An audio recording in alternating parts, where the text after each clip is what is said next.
to? Pang 5th po, may pang pang- 6 na po, opo, upcoming. Okay. Ano yung pang 6? Wala. Daddy Sitter kay Direct Christian Lat po, upcoming po. Okay. Armando, last question. Ikaw ba, hindi ka ba na do you take offense when ikaw parang na-objectify as a man? Parang ganun. Hindi naman po. Kasi opinion po ng iba eh. Kumbaga, okay, ganun lang po ako. Okay, okay, accept lang. Opo, hindi ko sila na hurt or what. Sa every person naman po talaga na may sariling opinion po talaga. So, acceptance. Yun. So, sa social media ba maraming nagme-message sa'yo or nag-comment? Meron naman po. And how do you deal with them? Yung iba natutuwa ako kasi nakakatawa. Natutuwa ako na nakakatawa siya kasi nga first time ko na makarinig ng ganyung klaseng na mag-o-offer, yun nga po.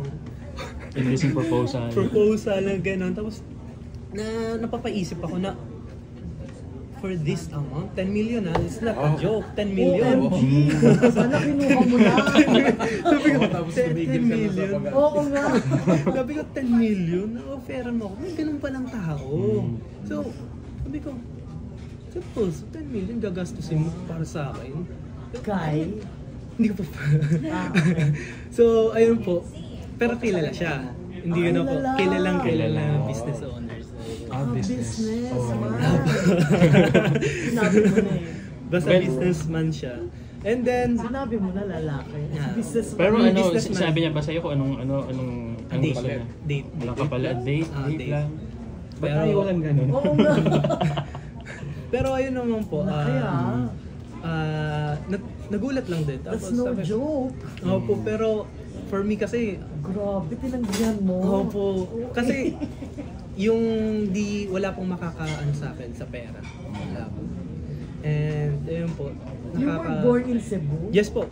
And then you grew up in Bohol? Yes po.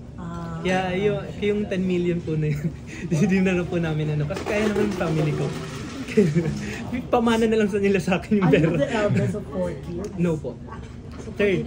Third po. of 4. No po. Alright. Okay. Good boy. Wow, galing.